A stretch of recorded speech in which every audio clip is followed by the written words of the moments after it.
Hello case, இது உங்கள் crack தேசிய அகாடமி. டிஎன்பிசியில் முக்கியமாக இருக்கக்கூடிய தமிழோட ஸ்கீம் சீரிஸில் இருக்கணும். ஆல்ரெடி வந்து பார்த்தீங்கன்னா 40 ஸ்கீம் பார்த்தாச்சு. ஸோ இந்த 40 ஸ்கீம் நீங்கள் பார்க்கணும்னு வச்சா நம்ம சேனல் பேஜில் பிளேலிஸ்ட்டில் நீங்கள் கிளிக் பண்ணி பார்த்துக்கலாம். ஸோ 41 ஸ்கீம் வந்து பார்த்தீங்கன்னா வேர்களை தேடி திட்டம்.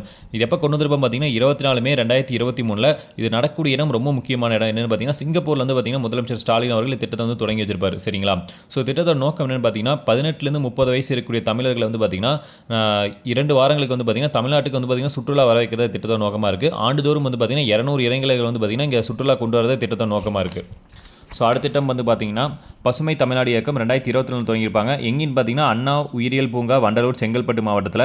இதோட இலக்கு என்னென்னு பார்த்தீங்கன்னா 10 ஆண்டுகள் வந்து பார்த்தீங்கன்னா வன பரப்பளவு வந்து பார்த்தீங்கன்னா 33% அதிகரிக்க போகிறாங்க. ஸோ இங்கிருந்து பார்த்தீங்கன்னா 23.98%லேருந்து 33% அதிகரிக்க போகிறாங்க. ஸோ அதே மாதிரி 10 ஆண்டுகள் வந்து பார்த்தீங்கன்னா 13,500 சதுர கிலோமீட்டர் பரப்பளவும் 265 கோடி மரக்கன்றுகளையும் நடுவாங்க. ஸோ திட்டத்தில் வந்து பார்த்தீங்கன்னா உதவியாக இருக்கிறது யாருன்னு பார்த்தீங்கன்னா அண்ணா பல்கலைக்கழகம்.